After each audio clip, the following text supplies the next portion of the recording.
The moon was still up over Nice as the crews prepared for the earliest start of the Louis Vuitton regatta, the organisers anxious to make the most of the early breeze. Race day 7 fell on Friday the 13th, not the favourite combination for sailors, and indeed there would be mixed fortunes for the skippers, the date definitely unlucky for some.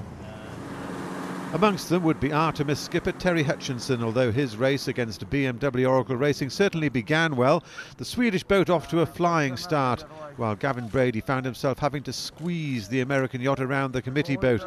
His comparatively slow getaway handing the start to Artemis.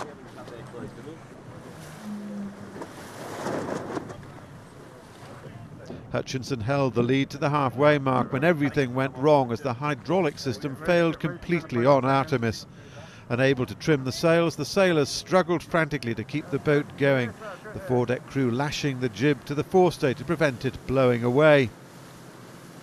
Seeing the opposition wounded, Brady pounced, and by Mark 3 BMW Oracle Racing was ahead.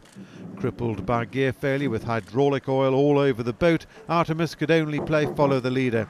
Brady's win knocking the Swedes out of the top 4.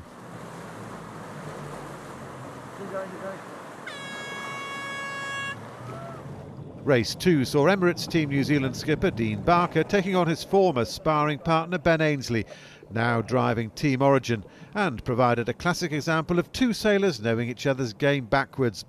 As the British led into Mark 1, Barker tried to swing back inside Origin in a move they practised hundreds of times called the top mark schmuckle drill. Protest flags flew furiously, the Kiwis clamouring for a penalty. And halfway through the move, even their coach couldn't pick a winner. But Ainsley proved to have a fraction more speed in his favour, and after the umpires decreed Ainsley was in the clear, he was off.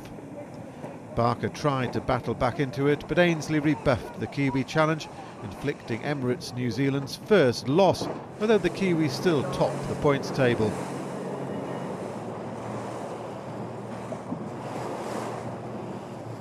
The fight for second place was quite a scrap between the British and the Italians on Azzurra.